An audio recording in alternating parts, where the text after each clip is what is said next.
Hello everyone, कैसे हैं सभी लोग। And good evening to all of you. तो जल्दी से लाइव आ जाएं, उसके बाद हम लोग क्लास को शुरू करेंगे। एक बार मुझे बता देंगे क्या सब कुछ क्लियर है, आवाज़ आ रही है? ओके, सब कुछ ओके है। हिमांशु, मोहम्मद सबीर, रंजन,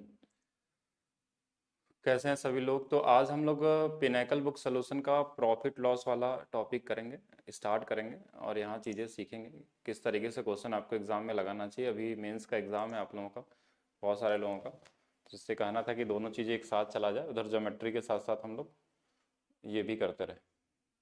रमेंद्र कुमार, हिमांशु, कैसे हैं सभी लोग। तो अभी आपको पता ही होगा कि सीजीएल का एग्ज़ाम होने वाला है, सीजीएल मेंस का 2024 वाला, जो कि 25 में होने वाला है, जनवरी में। तो वहाँ पे क्वेश्चन को किस तरीके से आपको हैंडल करना चाहिए अगर प्रॉफिट लॉस अगर हम पढ़ रहे हैं। जैसे ये पिनेकल बुक वाला सोल्यूशन है, तो इसमें हम लोग सीखेंगे किस तरीके से क्वेश्चन को ईजी तरीके से बना सकते हैं। और उसके साथ साथ मैं ये बता देना चाहता हूँ आप सभी बैच में जो जो लोग भी हैं, कि एक बैच हमने अलग से स्पेशली लॉन्च किया है एक मिनिमम प्राइस में। मैथ बूस्टर बैच है, स्पीड बूस्टर बैच है। यहाँ पे हम लोग सीजीएल वाले और रेलवे वाले और बाकी भी एग्जाम हम लोग कवर करेंगे, जैसे यूपी स्टेट के जो एसआई वाले हैं, पुलिस वाले हैं, ये सारा कुछ आपको यहाँ मिलने वाला है इस एप्लीकेशन पे। और मैथ बूस्टर बैच के नाम से होगा। इसकी क्लासेस मंडे से स्टार्ट हो जाएंगे। इसमें हर चैप्टर के हम लोग कुछ इंपॉर्टेंट क्वेश्चन को डिस्कस करेंगे, ऐसा नहीं कि पूरा का पूरा चलेगा। तो हर चैप्टर के कुछ बेसिक जो बेहतर क्वेश्चन होते हैं उनको लगाने का जो बेहतर तरीका हो सकता है एग्जाम में कैसे कर सकते हैं, क्योंकि सीजीएल में सारे क्वेश्चन तो देखिए नहीं लग पाते हैं ऑप्शन से, तो उनमें अप्रोक्सीमेशन कैसे लगाते हैं, अब बहुत सारी चीजें होती है जिनको सीखना होता है, कुछ टेक्निक भी होते हैं, वो सारी कुछ भी हम लोग यहाँ पे सीखेंगे। तो ये पहला क्वेश्चन है आपका बुक के क्वेश्चन में। अगर पहला बात करें तो ये पहला क्वेश्चन से शुरू हो रहा है, यहाँ से हम लोग शुरू करते हैं। जो CHSL टायर 2 में पूछा गया था 2023 वाले का था, ठीक है। 24 वाले में नहीं, 23 वाले में थोड़े अच्छे क्वेश्चन आए थे, 24 में तो बेकार ही एकदम क्वेश्चन थे। तो ऐसे क्वेश्चनों को एग्जाम में किस तरीके से करना है, प्रॉफिट लॉस आप लोगों को पढ़ा दिया गया है अगर आप थ्योरी की बात करें तो। अब इस क्वेश्चन में ये बोला कि ए बी को 33% के लाभ पर बेचता है और फिर 20% की हानि पे बेचता है सी को, और सी को मिलता है 532 रुपए में। तो एक कॉमन सेंस क्या डेवलप होता है अगर आप सीजीएल का एग्जाम दे रहे हैं, तो कॉमन सेंस क्या होता है कि पहले सामान को 100 वाले सामान को 133 रुपए में बेचा गया होगा, और 33 वाले को फिर हमने क्या किया, हानि पे बेचा है। कितने पे? 20% के हानि पे।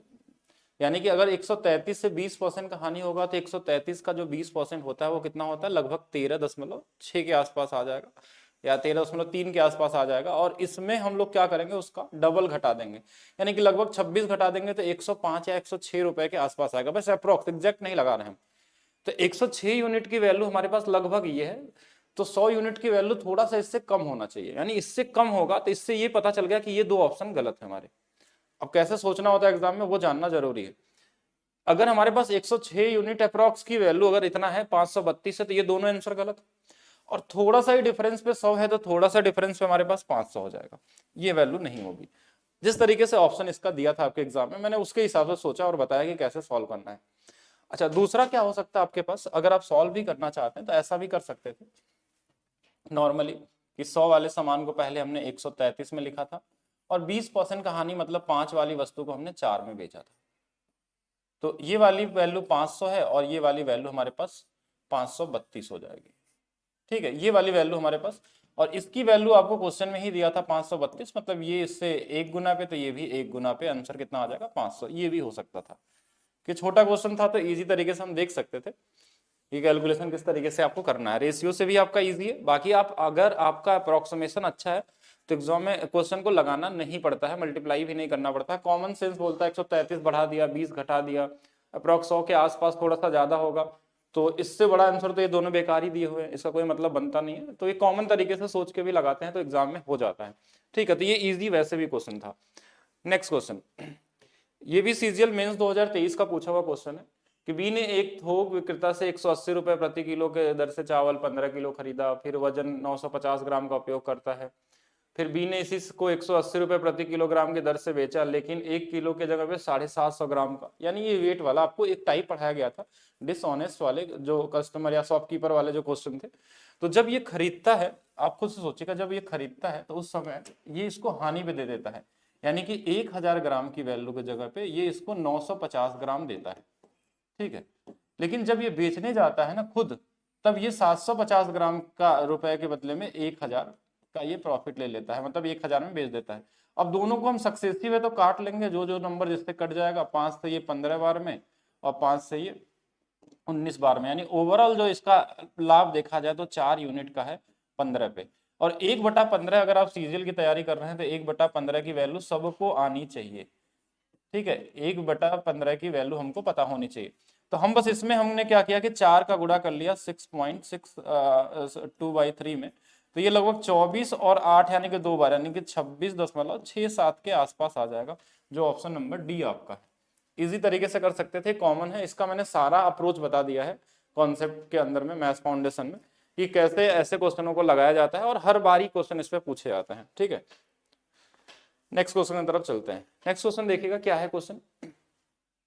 आदित्य ने वस्तु एक्स को 23% के लाभ पर और अच्छा 2 वस्तु दिया, वस्तु वाई को 13% के हानि में बेचा। उसने पूरे सौदे में 180 रुपए का लाभ कमाया और एक्स का मूल्य जो है वाई से 90 रुपए कम है, तो वस्तु वाई का मूल्य ज्ञात कीजिए। अच्छा, एक कॉमन चीज समझिएगा ध्यान से, यहाँ पे कॉमन चीज ये समझना है कि पहले तो इक्वेशन बनेगा इस क्वेश्चन में, और इक्वेशन बना के सॉल्व करने में समय बर्बाद होगा। एक इक्वेशन तो यही दिया है कि वाई से ये 90 रुपए कम है, और दूसरा इक्वेशन है कि इन दोनों के बीच जो लाभ का डिफरेंस है एसपी और सीपी का, वो 180 रुपए है। क्योंकि ये दो अलग अलग वस्तु की बात की गई है, दोनों की प्राइस अलग अलग है, तो हमको कहीं ना कहीं इक्वेशन क्रिएट करना पड़ेगा। एक लीनियर इक्वेशन बनेगा दो, और उसको सॉल्व करके वैल्यू निकालनी होगी। लेकिन एग्जाम में हम इतना ज्यादा टाइम हमारे पास रहता नहीं। अगर आप लॉजिक के तरीके से सोचें तो एक इक्वेशन का जो वैल्यू है वो देखिए 9 के मल्टीपल में है, ये भी 9 के मल्टीपल में, तो आंसर भी 9 के मल्टीपल में ही आ जाएगा कि 7 और 2 9 से कटने वाला एक ही आंसर है, तो एक ही हमारे पास मिलेगा। बाकी अगर आप चाहते हैं कि हम इसको सॉल्व भी करें, किस तरीके से सॉल्व करना है, तो एक इक्वेशन आपके पास दिया है कि y माइनस एक्स बराबर, यानी y का जो भी प्राइस होगा x के प्राइस से 90 रुपए का डिफरेंस है। एक तो ये हमारे पास हो गया। अच्छा, दूसरा बोला था कि 23% के लाभ पर, यानी कि ये 1.23 x हो गया, इतना बेचा गया होगा, उसको 13% के हानि पे, तो हानि मतलब इसको कितने में बेचा गया, 0.87 y पे बेचा गया होगा 13%। अच्छा, ये हो गया सेलिंग प्राइस, इसी में घटा देना है इनके क्रय मूल्य को। देखिए ये वाला हमारे पास सेलिंग प्राइस है, ये वाला सीपी है, इनका जो डिफरेंस है लाभ का वो 180 का है। एक इक्वेशन ये और एक इक्वेशन ये, अगर इसमें घटाएं तो देखिए ये आ जाएगा 0.23x, और यहाँ पे देखिए ये माइनस में आ जाएगा, तो माइनस में क्या आ जाएगा 0.13y, इसकी वैल्यू 180 है। यहां से बड़ा इजी तरीके से अगर 100 से गुणा कर ले तो 23x माइनस में 13y की वैल्यू, देखिए कैलकुलेशन बढ़ रहा है इसमें, ये 18,000 हो जाएगा। और एक इक्वेशन हमारे पास ये दिया हुआ है, y माइनस एक्स की वैल्यू जो हमारे पास है वो कितनी है, 90 दिया हुआ है। अब हमको y की वैल्यू चाहिए, तो x को हटाने के लिए यहाँ पे 23 से गुणा कर लेंगे, ये भी 23 से कर लेंगे, और इधर भी 23 से कर लेंगे। अब देखिए यहाँ पे हमको ये दोनों वैल्यू कट गए, अगर जोड़ते हैं तो देखिए यहाँ से 10y आ जाएगा। अब 10y को जो हम सीधा 0 1 1 0 सब में कॉमन है, काट लेंगे, 1800 ये 200 9 गुणे 27 200, यानी कि 2007, ये सीधे सीधे हमारे पास मिल गया। लेकिन इतना क्यों करेंगे, ये तो हो गया कि लगाना कैसे, लगाने में समय तो जाएगा ही जाएगा, तो इतना टाइम आपको वेस्ट नहीं करना, और इसके अलावा दूसरा ऑप्शन चूज भी नहीं कर सकते। अगर हमको सारे इक्वेशन कभी भी इस तरीके से दिए हो, तो आप हमेशा मल्टीप्लिकेशन कॉमन ढूंढ के आंसर निकाल सकते हैं, और ये हमेशा काम करेगा आपका। अगर आप ट्राई करते हैं, जब ज्यादा क्वेश्चन आप लगाएंगे तो आपको चीजें दिखने लगेंगी, ठीक है। जितना ज्यादा प्रैक्टिस करेंगे उसके हिसाब से चीजें आपको विजिबल होंगी। नेक्स्ट क्वेश्चन देखिएगा, अरुण अंकित मूल्य पे 15% की छूट पे 50 किलो चावल खरीदता है, तो 15% की छूट कितनी होती है, तो आप बोलेंगे 3/20। ये चीज आपको पता होनी चाहिए, यानी 20 वाले सामान को ये 17 रुपए में खरीदता है, 50 किलो यहाँ भी खरीदता है, और 50 किलो ही यही वैल्यू जो इसका मूल्य रहा होगा इतने में खरीदा होगा। लेकिन क्वेश्चन में आगे भी कुछ दिया हुआ है, थोक मात्रा में चावल खरीदने पे 5 केजी गेहूं जिसका अंकित मूल्य चावल के अंकित मूल्य का 60%, 60%, इसका अंकित मूल्य कितना था, 20 रुपए, यही था मार्क प्राइस, और ये क्या था, सेलिंग प्राइस। तो अब देखिए 20 वाले सामान का 60%, देखिए 20 का 60% कितना हो जाएगा, आप बहुत आसानी से बता सकते हैं, 12, 6 दूना 12, और कितना किलो, 5 किलो, तो 12 25 60, यानी ये इसको फ्री में मिल गया 60 रुपए, ये प्लस होगा इसके साथ। अब इनका अनुपात बना लेते हैं, देखिए जीरो यहाँ कट जाएगा, जीरो यहाँ कट जाएगा, एक जीरो यहाँ से, 100 और 6 यानी 106 वाले सामान को ये इसको मिला कितने में, 85 में। अब क्वेश्चन में क्या बोला कि यदि खुदरा विक्रेता दोनों वस्तुओं को अंकित मूल्य में बेचता है, यानी ये डिस्काउंट नहीं देता, यानी इसको मिला था 85 में, बेच इसको 106 में रहा था, इधर इसका लाभ तो इधर से देखेंगे, तो ये 21 रुपए है, 85 का कितना होगा ये निकालना है। अब यहां से शुरू होता है आपका कैलकुलेशन वाला पार्ट एग्जाम में, कि आप कैलकुलेशन करते हैं तो किस तरीके से कैलकुलेशन में टाइम बचाया जाए। अब हम अप्रोक्सीमेशन का यूज करेंगे, हमने देखा कि सारे ऑप्शन कैलकुलेटिव हैं तो गुणा करके भी लगा सकता है, ऐसा नहीं कि नहीं बन सकता। 21 का 4 गुना, ध्यान समझिएगा, इस 21 का 4 गुना यानी कि लगभग 1/4 है, यानी कि 25% तो आंसर के आसपास होना चाहिए। लेकिन 25 के आसपास देखिए, एक ज्यादा भी आंसर है, एक छोटा भी आंसर है, ये दोनों तो हट गए। अब देखिए एक चीज आप खुद समझिएगा कि इससे ये बड़ा होगा, यानी 4 पॉइंट समथिंग कुछ तो आएगा ये इसके आगे, 21 4 बार तो इससे ज्यादा, अगर ये वाली वैल्यू बड़ी होगी तो ये आंसर छोटा आएगा, मतलब ये वाला आंसर क्या होगा, हट जाएगा और ये वाला आंसर हो जाएगा। बाकी अगर नहीं भी आता इस तरीके से सोचना तो आप 100 से मल्टीप्लाई करके भी लगा सकते थे, ठीक है। अगले क्वेश्चन पे चलिए, नेक्स्ट क्वेश्चन, कि एक फल विक्रेता 1200 रुपए में 480 केले खरीदता है। हाँ, एक बार मैं कमेंट भी देख लेता हूँ आप लोगों का, जो लोग भी लाइव हैं। हेलो ओम, ध्रुव, हिमांशु, टारगेट, ओके। मैथ कितने मंथ में कंप्लीट हो जाएगा, टारगेट सीजीएल, अच्छा जो पिनेकल बुक का वाला बैच है ना, ये कंप्लीट आपका सीजीएल के पहले हम लोग कर लेंगे। एक्चुअली इसमें क्वेश्चन भी ज्यादा है, आप खुद से सोचिएगा ना, एक एक चैप्टर में 400 से 500 क्वेश्चन है, तो उतने क्वेश्चन करने में समय तो लगेंगे, ठीक है। और एक ज्योमेट्री हमने पैरेलल भी स्टार्ट कर दिया है, ज्योमेट्री तो चल ही रहा है आपका, साथ में प्रॉफिट लॉस को भी बीच बीच में हम लोग करते रहेंगे कि इसका भी सोल्यूशन साथ में चलता रहे। और ज्योमेट्री में आपको थ्योरी के साथ बताया जा रहा है, क्योंकि बिना थ्योरी का आप समझ नहीं पाएंगे, और एक बार थ्योरी कर लेंगे तो क्वेश्चन करना थोड़ा ईजी रहेगा। अच्छा, इस क्वेश्चन को देखिएगा, 1200 रुपए में 480 केले खरीदता है, इनमें से कुछ केले सड़े हुए निकल जाते हैं और इसलिए वह उन्हें फेंक देता है, और वह शेष केलों को 3.5 रुपए प्रति किलो के भाव से बेचता है और इतने रुपए का लाभ कमाता है।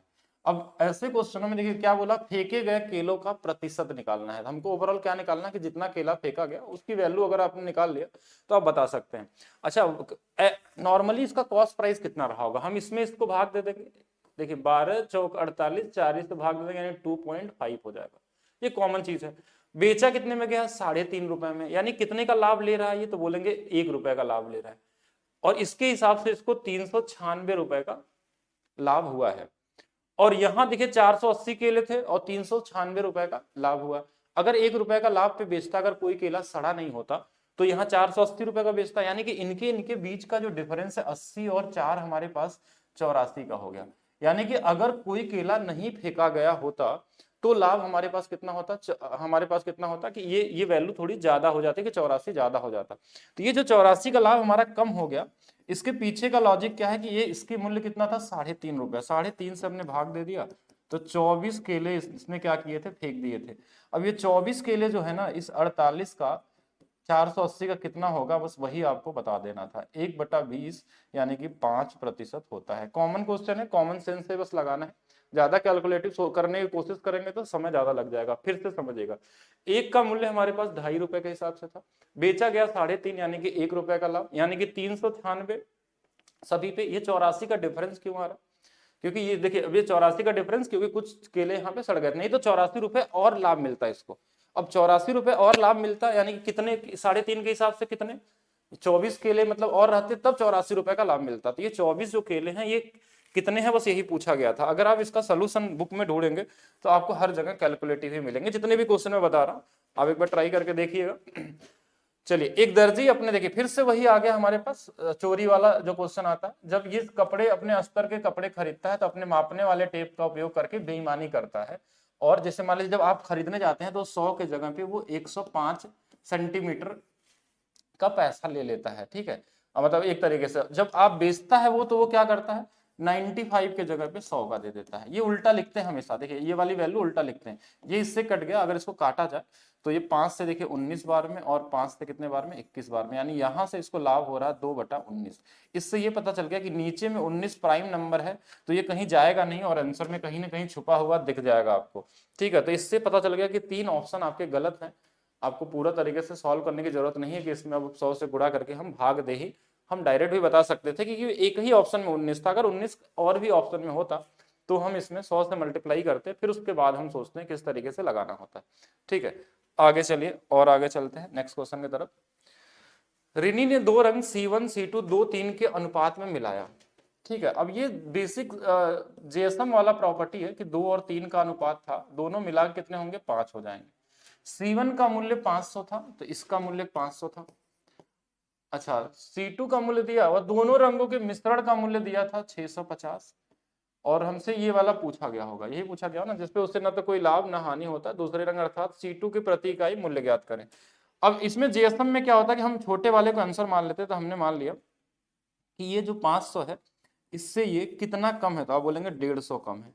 अब इसी का ये माइनस है, ध्यान रखिएगा, इसका ये जो 2 हिस्सा है यानी कि 2 से गुना और 3 से इसमें भाग दे देते हैं, तो ये कितना आ जाएगा हमारे पास, तो आप बोलेंगे 100 रुपए माइनस में आ गया। अब ये 100 माइनस हो गया तो इसमें जोड़ लेते हैं और ये हमारे पास वैल्यू कितनी आती है 750, यही क्या होगा आंसर होगा इस 3 यूनिट का। अच्छा, एक तो इस तरीके से लगा सकते थे, दूसरा तरीका हमारे पास ये होता कि अगर मान लीजिए ये सब हमको नहीं करने आता है, जेएसएम नहीं जानते हम, तो एक कॉमन सेंस भी लगा सकते थे, ये 500 था इसका x मान लेते हैं, इसका 650, तो बोलेंगे ये 1000 गुणा कर लीजिए सीधा सीधा, ये 3x ये वाला कितना हो जाएगा 6 पचे 30 यानी 3250, तो 3x की वैल्यू आ गई 2250, तो 1x की वैल्यू कितनी आ जाएगी 750, ऐसे भी लगा सकते थे। और किसी को एलिगेशन लगाना होता तो एलिगेशन भी लगा सकता था कि 500 वाली वस्तु थी, 650 वाली वस्तु थी, इसकी वैल्यू नहीं पता थी और इनका अनुपात 2 और कितने का दिया था 3 का दिया था, ये इसका डिफरेंस 150 का है, ये इससे कितना गुना पे 50 गुना पे, तो 50 गुना 100, ये इससे बड़ा है तो ये वाला इससे भी बड़ा होना चाहिए, तो ये कितना आ जाएगा 750, क्योंकि 100 का डिफरेंस कब आएगा जब ये 750 होगा।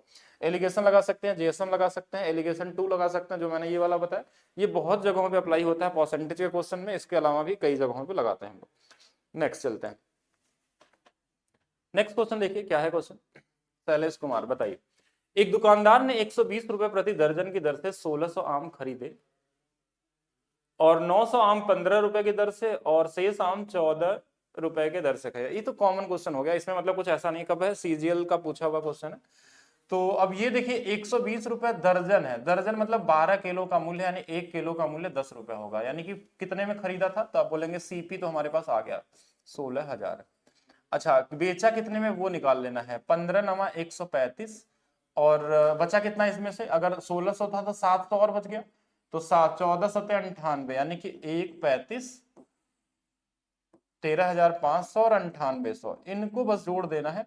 और इसमें एक चीज देखिए, 0 2 0 तो कट ही जाएगा दोनों तरफ, तो पूरा जोड़ने की जरूरत नहीं है, सिर्फ इन्हीं को जोड़े, 8 5 13 233 रुपए हो गया। यहां से यहां तक का लाभ कितना होगा 40, और यानी कि हमारे पास सही तो हमने जोड़ा ना इसमें, ये देख लेते हैं 8 और 13 था 9, हाँ ठीक है, ये वाली वैल्यू हमारे पास आ गई। ओके, इन दोनों से बस हमको जोड़ना है, नहीं सही जोड़ा हमने।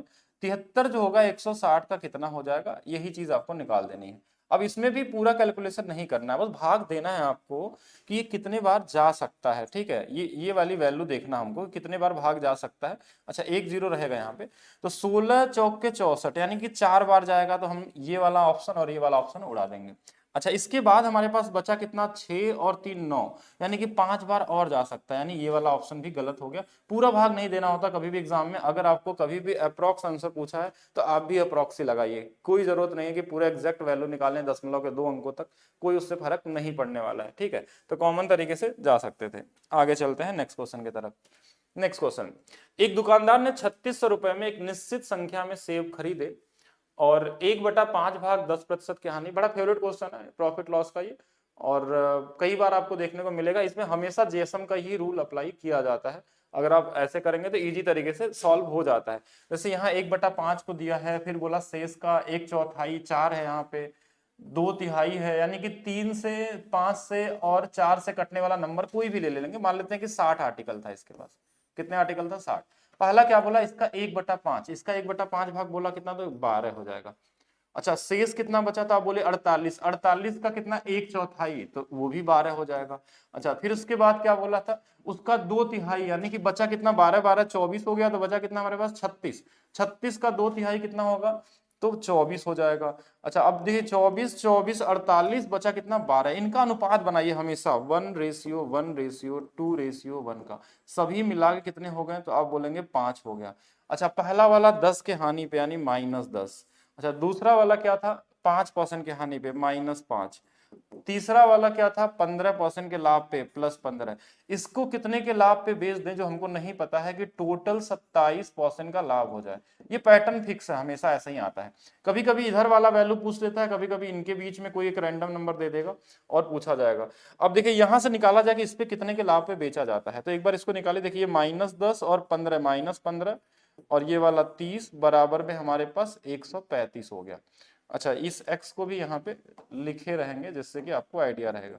ये वाली वैल्यू 135 हो गई, यहां से x की वैल्यू कितनी आ गई 120 आ गई। कैसे, ये 15 बचेगा घट जाएगा, यानी कि जो बचा हुआ हिस्सा है अगर उस पर कभी आपसे बस परसेंटेज में पूछता कि कितने प्रतिशत के लाभ पे बेचे तो आंसर आपका 120 आ जाता। अब हमको एक चीज पता है कि अब हमको यहाँ पे वैल्यू में दे दिया था तो थोड़ा सा कैलकुलेशन बढ़ा दिया आपका। 3600 है और जिसमें 60 आर्टिकल खरीदे हैं तो एक आर्टिकल का मूल्य निकल जाएगा यहाँ से, तो बोलेंगे हाँ कट जाएगा इससे 60 रुपए आ जाएगा, यही होगा। कितने आर्टिकल थे हमारे पास इसमें देखेंगे तो बोलेंगे देखिए इसमें 12 आर्टिकल थे, तो 12 × 72 यानी कि 72 यानी कि 720 रुपए के सामान को 720 रुपए के सामान को हमको 120% के लाभ में बेचना है। 120% कितना होता है 6/5। ठीक है, तो अब 6/5 का मतलब कि 5 में 6 और जोड़ देना यार, सीधा हम बोल सकते हैं कि 220% निकाल लेते हैं इसका। 220%, ये 0 से 0 कट जाएगा, सिर्फ 22 से आपको गुणा कर लेना है। ये कौन सा वाला आंसर हमारे पास आने वाला, देखिए अब 2 का गुणा 2 में करेंगे तो 4 आएगा, ये आ नहीं सकता, ये आ नहीं सकता। अच्छा 2 ऑप्शन दे दिया तो अप्रोक्स लगा लीजिए, इसका डबल अगर हम कर लेंगे तो ये वाला ज्यादा हो जाएगा, ये वाला सही दिख रहा है हमको, कौन सा वाला 1584 वाला। अप्रोक्स कैसे निकाला हमने कि लगभग देखिए इसका 2 गुना है, 20 गुना मतलब वही 2 गुना ही मान के चले, तो 2 गुना पे यही नंबर हो सकता है, ये तो ज्यादा बड़ा हो जाएगा। तो ऑप्शन से भी बचना आपको कि कैलकुलेशन कम से कम करना पड़े और इजी तरीके से कैसे कर सकते हैं। बाकी सोल्यूशन अगर देखेंगे तो कंफ्यूज हो जाएंगे आप, इसी तरीके से आपको लगाना है जब भी इस पैटर्न पे क्वेश्चन आपको मिले तो। नेक्स्ट, एक रिटेलर 92,000 रुपए अंकित मूल्य पे एक एयर कंडीशन को बेचने के लिए 30% की छूट की घोषणा करता है, यानी कि 30% की छूट करता है। ओके, एयर कंडीशनर का क्रय मूल्य अंकित मूल्य से 70% कम है, मतलब 30% है। यदि खरीदार खुदरा विक्रेता को स्टोर पे अपनी सदस्यता कार्ड प्रस्तुत करता है तो 20% का अतिरिक्त छूट मिलता है, कोई दिक्कत नहीं इसमें। और कार्ड योजना के साथ खुदरा विक्रेता का लाभ और कार्ड योजना के बिना खुदरा विक्रेता का लाभ का कितना प्रतिशत है। अच्छा क्वेश्चन है, अच्छा मतलब कि इंपॉर्टेंट क्वेश्चन है, ऐसे क्वेश्चन मेंस में मिलेंगे आपको अगर बनाना चाहे तो अब चलिए निकालते हैं। 2 कंडीशन यहाँ पे हमारे पास दिया हुआ, एक तो छूट तो दोनों में मिलता है, कितने परसेंट का 30% का, ये कितना होता है 3/10, यानी कि 10 वाले सामान को हम साथ में बेचेंगे, यहाँ पे भी यहाँ पे भी। 2 केसेस है, दोनों को पढ़ते हैं हम। अच्छा दूसरे वाले में बोला कि 70% कम है, यानी कि 10 रुपए अगर मार्क प्राइस है तो इसका क्रय मूल्य 3 होगा, तो यहां से हमारे पास बोलेंगे ये कट गया, यहां से सीपी 3 रुपए है तो ये 7 रुपए में बेचा जाता है। ठीक है, यहां से कुछ लाभ यहां से निकल जाएगा। अच्छा दूसरे वाले में क्या था कि यहां से अगर देखा जाए तो इसमें भी 3/10 तो था ही हमारे पास, जो सीपी था देखिए 70% कम था, लेकिन 20% की अतिरिक्त छूट थी 1/5, यानी कि 5 वाले सामान को ये 4 में बेचा जाता है। अगर इधर वाले का देखें तो ये इससे कट जाएगा, ये 15 वाला सामान 28 में बेचा जाता है। अच्छा दोनों जगह एक ही वस्तु है तो क्रय मूल्य बराबर होना चाहिए, तो इसमें 5 से गुणा क्यों ना कर लिया जाए, 15 और ये 35। यहाँ का लाभ देखिए कितने का, तो आप बोलेंगे 13 रुपए का। यहाँ का लाभ देखा जाए तो कितना, कुछ टेक्निकल इशू की वजह से ये क्लास मतलब क्लास रुक गई थी, इसको दोबारा हम लोग फिर से शुरू करते हैं इस वाले क्वेश्चन से। देखिए क्वेश्चन में हमने यहाँ तक बताया था कि 2 केसेस के बारे में बात कर रहा है और इन दोनों केसेस के हम लोग समझेंगे यहाँ पे कि पहला 30% की छूट दे रहा है, मतलब 10 से 7 पहला केस और दूसरा केस। इसके अलावा क्वेश्चन में बोला कि इस पे 70% कम है, यानी कि अगर ये 10 रुपए होगा तो क्रय मूल्य 3 रुपए होगा, 10 होगा तो 3 रुपए होगा। अच्छा इस वाले केस में ये था हमारे पास कि ये इससे कट गया, यानी कि 3 वाली वस्तु साथ में बेची जा रही है। इस वाले केस में था 20% अतिरिक्त छूट मिल रही है, 20% अतिरिक्त का मतलब 1/5 रुपए और, यानी कि 5 वाली वस्तु 4 में मिल रही है, तो ये इससे भी कट गया। ये वाली वैल्यू 15 थी और इसको हम 28 में बेच रहे हैं। दोनों का क्रय मूल्य सेम होना चाहिए, तो सेम करने के लिए हमने इसमें 5 से गुणा कर दिया, तो ये 15 हो गया और ये 35 हो गया। यहां से जो लाभ मिल रहा था वो 13 रुपए का मिल रहा था और यहां से जो लाभ मिल रहा था ये हमारे पास 20 रुपए का मिल रहा था। यही बोला गया था जो ये वाला लाभ है इस टोटल लाभ का यानी इस वाले लाभ का कितना प्रतिशत है। 1/20 की वैल्यू 5, 13 पचे 65%। ये कॉमन है, ये तो इजी कैलकुलेशन है, आप सभी लोग कर सकते थे, सीजीएल 2023 में पूछा गया क्वेश्चन था। क्लियर होगा मेरे हिसाब से, कॉमन क्वेश्चन है, इजी तरीके से लगा सकते हैं। बाकी अगर किसी को पूछना है तो आप एक बार पूछ सकते हैं, जो लोग भी लाइव हैं यहाँ पे बताएंगे हमको, ठीक है। हाँ बीच में रुक गया था एक, हमारे हिसाब से 1 मिनट के लिए क्लास, ठीक है, कुछ इंटरनेट इशू के वजह से। चलिए नेक्स्ट क्वेश्चन पे चलते हैं कि अजय को 20 पेन बेचते समय एक दुकानदार को 4 पेन के क्रय मूल्य की हानि हो रही है। यानी कि क्या कहना चाह रहा है कि हानि हो रही है। अब ध्यान से देखिएगा, 20 पेन बेचने पे यानी कि 20 वाला सामान बेचने पे ये 16 ही काम हो पा रहा है इससे। अब इसको थोड़ा रेशियो बनाना चाहें तो आप इसको रेशियो में कन्वर्ट करना चाहें तो 4 से काट लेंगे 5 बार, 4 से काट लेंगे 4 बार, यानी कि अगर 4 पेन के क्रय मूल्य यानी कि 16 में बेच रहा है, ये एसपी होगा, ये सीपी हो गया। अच्छा तो ये इसका अनुपात हमने बना लिया 5 और 4। यदि दुकानदार 20 पेन के 10% कम कीमत पे खरीदा होता, 10% कम का मतलब 10 के जगह पे 9 पे, तो इसको उल्टा लिखते हैं, यानी कि 9 वाले वस्तु को, सॉरी 10 वाले को हमने कितने पे खरीद लिया, 9 पे, यही करना था। अच्छा इसके अलावा क्वेश्चन में क्या बोला कि 20 पेन के अजय विक्रय मूल्य पे 25% का अधिक पे बेचे। 25% का मतलब हमारे पास कितना हो गया, 1/4, यानी कि 4 वाले वस्तु को हम 5 में बेच रहे हैं। तो चलिए देखा जाए इसको, ध्यान से देखिएगा, ये 5 से 5 कट जाएगा, ये 4 से 4 कट जाएगा। अच्छा इसको उल्टा लिखना था, फिर से सीधा ही लिख दिया मैंने। तो इसको उल्टा इसलिए लिखते हैं ना, देखिए यहाँ पे उल्टा क्यों लिखते हैं कि यहाँ पे क्रय मूल्य में प्राइस कम किया है, क्रय मूल्य में प्राइस जब कम किया है तो यहाँ पे क्या होगा कि हमको सीपीएसपी का मूल्य निकालना था, यानी इसको हम लिखेंगे 10 तो इसको लिखेंगे 9। अब इधर बचा है 9 और इधर बचा है 10, तो ओवरऑल देखिए लाभ कितने का हो गया, 1/9 का, यानी कि 11.11% का क्या होगा, अभी भी इसको प्रॉफिट होने वाला है, लाभ प्रतिशत होने वाला। बड़ा कॉमन क्वेश्चन है, लेकिन अगर आप बुक सोल्यूशन के पीछे जाएंगे तो हो सकता है कि अपना टाइम वेस्ट कर लें और कई तरीके से लगा डालें, ठीक है। तो सबसे इजीएस्ट क्वेश्चन का जो अप्रोच हो सकता है सोल्यूशन का, वो आपको बताया जा रहा है और उसी तरीके से आपको करना भी है। नेक्स्ट क्वेश्चन देखिएगा कि 10 रेफ्रिजरेटर और 4 मोबाइल का कुल मूल्य, यानी कि हम मान लेते हैं कि 10 प्लस 4 मोबाइल का जो कुल मूल्य है वो कितना दिया है, 21, अच्छा 4 जीरो के साथ है, और 6 रेफ्रिजरेटर यानी कि 6 और प्लस कितना दिया है, 2 मोबाइल का मूल्य हमारे पास 122। देखिए अभी यहाँ पे टाइम क्यों वेस्ट करें, क्योंकि देखिए यहाँ पे ये इसको काटना तो होगा ही बाद में, तो क्यों नहीं इसको 4 बना लें। अगर इसको 4 बना लेंगे शुरू से ही, देखिए शुरू से इसको 4, देखिए यहाँ 6 दिया था तो इसको 12 लिख लेते हैं, और 2 दिया था तो इसको 4 लिख लेते हैं, और यहाँ 122 दिया है तो 244 लिख देते हैं, बाकी जीरो तो है ही। अब देखिए इससे हमारे पास क्या होगा कि अगर इसको इसमें से घटा लेंगे तो ये तो कट ही जाएगा, इनके बीच की वैल्यू आ जाएगी 2r, और यहाँ से इनके बीच की वैल्यू देखिए 0 0 तो वैसे ही कॉमन है, इसको हटा दीजिए, घटाना थोड़ा आसान रहेगा। 210 और 244 यानी कि 37 की बात हो रही है, ठीक है। यहां से हमारे पास वैल्यू 37 आ गई, यानी कि अगर हम देखें 37 नहीं 34 आ रहा है ना, 37 क्यों लिखेंगे, तो ये हमारे पास 34 आ गया। अब जीरो बाद में लगा लीजिए जो वैल्यू है, तो यानी आर की वैल्यू 17,000 आ गई। अब कहीं पे भी रख के आप इक्वेशन बना सकते हैं, इस वाले में या इस वाले में, दोनों में से कहीं से भी। हमारे पास 37 देख के ही हमको लग रहा है कि 37,000 हो सकता है, क्योंकि और पॉसिबिलिटी तो दिख ही नहीं रही है। बाकी अगर और भी लगाना चाहें तो आर की वैल्यू या तो इसमें या तो इसमें रख सकते हैं। अगर इसमें रखेंगे तो देखिए कितना हो जाएगा हमारे पास, तो आप बोलेंगे ये 1 0 और बढ़ा लीजिएगा इसमें, और इसको यहाँ पे था इसमें घटा लेंगे। अब देखिए इनके बीच का जो अंतर होगा वो घटा लेंगे, तो देखिए ये हमारे पास कितना आ जाएगा, यहाँ से 17 है और 21, यानी 5 4 से भाग दे देंगे, यानी कि 20 हो जाएगा। हाँ तो ठीक है, तो 20 20 और ये वाली वैल्यू, और सॉरी 10 होगा, 10 में से एक जोड़ देंगे तो ये 20 हो जाएगा, क्योंकि यहाँ पे 2 के पूछा गया था, 2 का मोबाइल पूछा गया, तो दोनों को जोड़ देंगे तो ये 37 ही आने वाला है, ठीक है। हाँ दोनों को जोड़ देंगे तो 37 आएगा। इसमें बेसिक कैलकुलेशन करना पड़ता है, इसमें ध्यान रखेंगे। इसमें वैदिक मैथ्स का एक तरीका हम अप्लाई कर सकते हैं, लेकिन वो भी कैलकुलेटिव ही हो जाता है, ठीक है। चलिए आगे देखते हैं हम लोग। हाँ बताइएगा क्या पूछ रहे हैं। 10 रुपए वाले बैच में हम लोगों को फाउंडेशन वाली क्लास की टाइमिंग, तो क्लास नहीं अलग अलग ही टाइमिंग चलेगी, क्योंकि मुझे पढ़ाना तो अकेले ही है ना, तो फिर क्लास कैसे होगा। अब यहाँ पे देखा जाए, मुकेश 2 शर्ट बेचता है, पहली शर्ट का क्रय मूल्य दूसरी शर्ट के विक्रय मूल्य के बराबर है। इजी है, पहला शर्ट 20% के लाभ पर, 20% का लाभ मतलब 5 वाली वस्तु को 6 में बेच रहा है, दूसरा शर्ट 20% के हानि पे, यानी 5 वाली वस्तु को 4 में।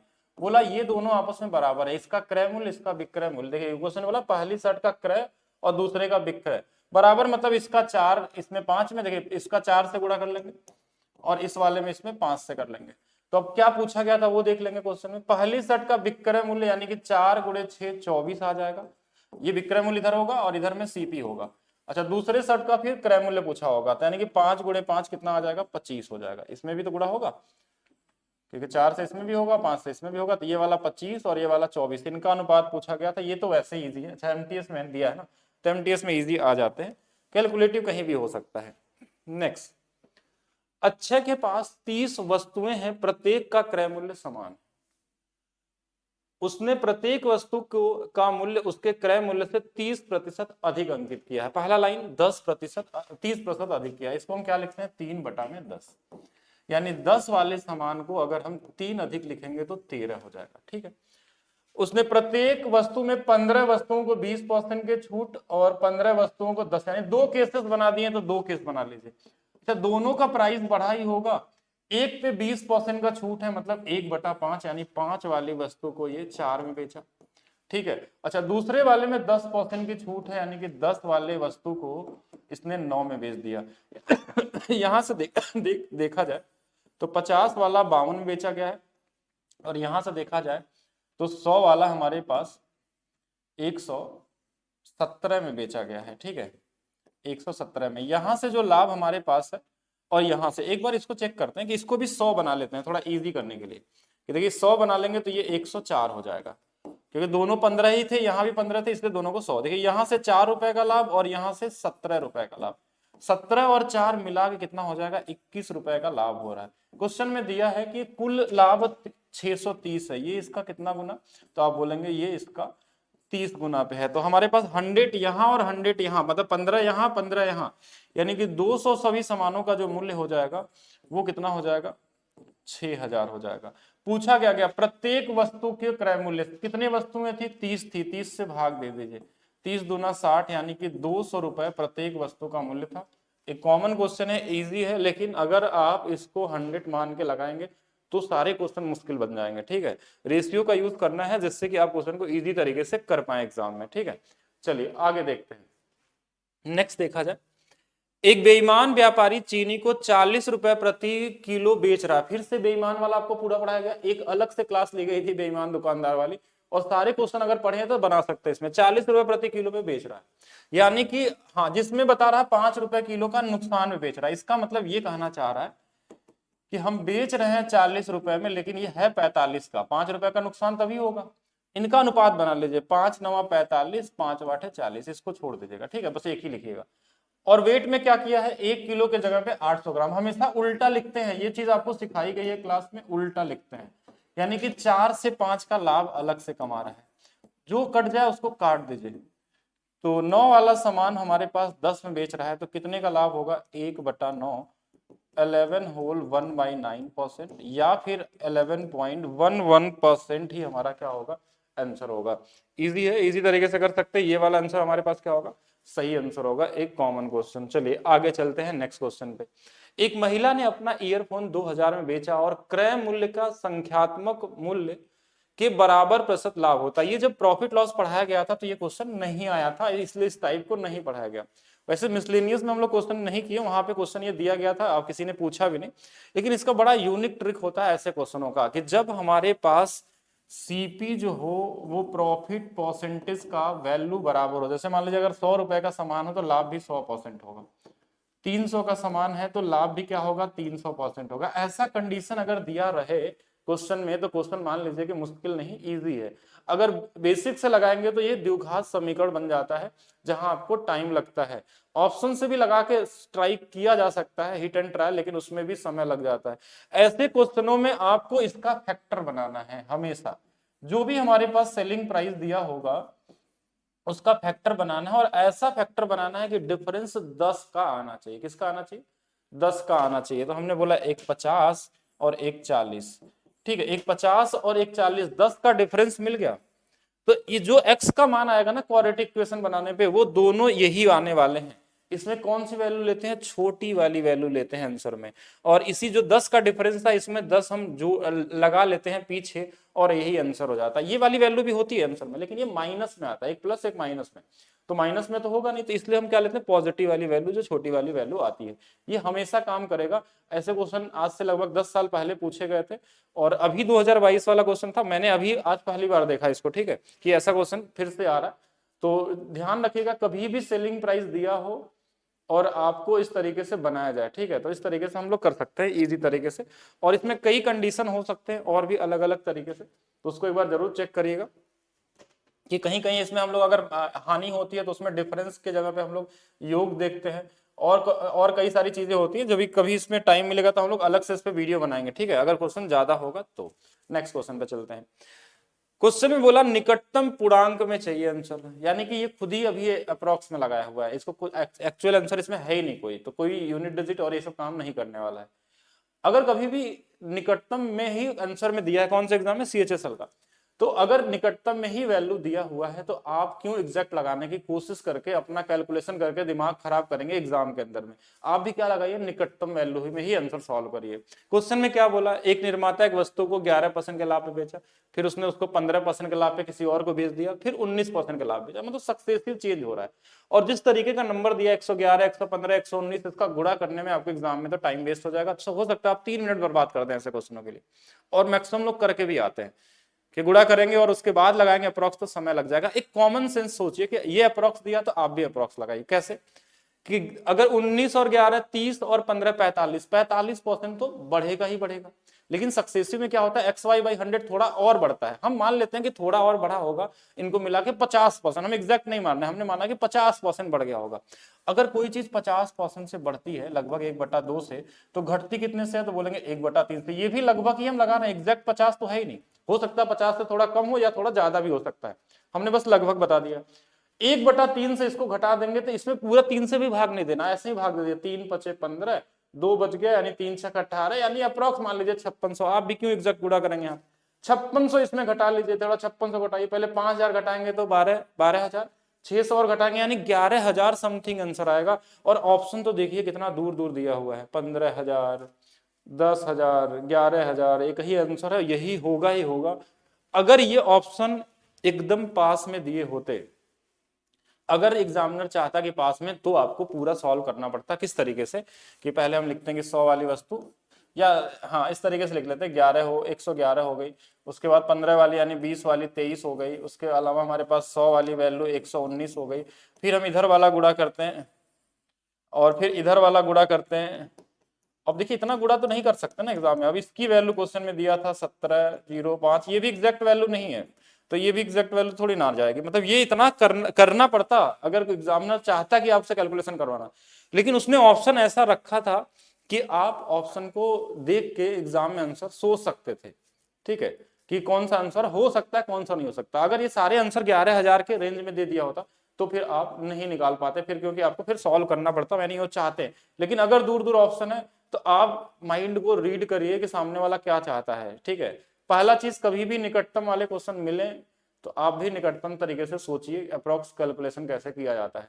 हमने अप्रोक्स लगाया 45, हमने 50 मान लिया कि थोड़ा और ज्यादा बढ़ेगा, मे बी 50 से भी थोड़ा ज्यादा हो, और अब 50 यानी कि हम ये बोल सकते हैं कि ये 150 की वैल्यू है तो 100 की वैल्यू क्या होगी, हमने वही किया। 150 का कितना गुना है, 100 का कितना गुना होगा, अप्रोक्स निकाल सकते थे। यहाँ पे आंसर ये नहीं है, ये वाला है, ठीक है। कौन सा वाला, 11220 होगा। तो ऐसे सोचना होता है आपको एग्जाम में, और इजी तरीके से तभी कर पाएंगे। आदित्य अपने निजी संग्रह की 2 कलाई घड़ियों में प्रत्येक को 12600 में बेचता है। पहली घड़ी को 26% के लाभ पर और दूसरी को 10% की हानि पे, कुल लाभ हानि प्रतिशत ज्ञात करें। अच्छा, ये भी बड़ा कॉमन सा क्वेश्चन है। अगर देखिए पहली घड़ी को 26% के लाभ पे, दूसरी को 10% के हानि पे बेचा है, ठीक है। अब एक चीज उसमें बोला प्रत्येक को, ध्यान रखिएगा, घड़ियों में प्रत्येक को इतने रुपए में बेचता है। इसका मतलब क्या कहना चाह रहा है, प्रत्येक को इतने में बेच रहा है, इसका मतलब सेलिंग प्राइस इक्वल कहना चाह रहा है। इसको लगाने के 2-3 तरीके हो सकते हैं, या तो आप सेलिंग प्राइस इक्वल डायरेक्ट कर लीजिए, या फिर आपकी इच्छा हो रही तो रेशियो से इक्वल कर लीजिए, दोनों आप आपकी मर्जी है। कि देखिए 26% का लाभ होता है, मतलब कि मान लीजिए कितना, एक सामान ए रहा होगा तो ये 126 का रहा होगा। अच्छा, दूसरा सामान हमारे पास जो बी है वो 10 की हानि, मतलब वो 90 का रहा होगा। अब इन दोनों में जो कुछ कट जाए, देखिए कट तो जाएगा क्योंकि 9 से तो कटने वाला ही नंबर है, तो आप काट सकते हैं। जैसे बी की वैल्यू यहां से, अच्छा उल्टा, इतना टाइम क्यों वेस्ट करेंगे एग्जाम में, हम सीधा ए बी का मान लिखते हैं, उल्टा होता है, ये वाली वैल्यू इधर आ जाती है और ये वाली वैल्यू इधर आ जाती है। अगर काटना चाहें तो काट सकते हैं कि जैसे ये 9 से 10 बार में कट जाएगा और ये 14 बार में कट जाएगा, और छोटा करना चाह रहे हैं तो 5 और 7 कर सकते हैं। ये 12 यूनिट की वैल्यू हमारे पास दिया हुआ है, नहीं बेचता ये दिया है, तो कुल लाभ हानि प्रतिशत निकालना था सर, ठीक है इतना ही पूछा गया था, फिर इतना ज्यादा कैलकुलेशन क्यों करें। दोनों का सीपी आ गया तो अब हमारे पास एग्जैक्ट वैल्यू की जरूरत भी नहीं है, मतलब अब हमको इसकी जरूरत नहीं है कि इससे हम क्या ही करें, हमारे पास इसी से आंसर आ जाएगा, कि आंसर तो किसमें पूछा है, परसेंटेज में, तो एग्जैक्ट डेटा से क्या ही फर्क पड़ने वाला है, एग्जैक्ट डेटा से क्या ही फर्क पड़ने वाला है। इसका निकाल लीजिए 26 और इसका निकाल लीजिए 10% की हानि, और बताइए कौन सा आंसर होगा, और इसका कमेंट करके आंसर बताएंगे, ठीक है। और सभी लोग जल्दी से एक बार कमेंट करेंगे, बाकी चीजें हम लोग करेंगे नेक्स्ट वाली क्लास में। आज के लिए इतना ही रखते हैं, एक शुरुआत हो गई आप लोगों की प्रॉफिट लॉस की।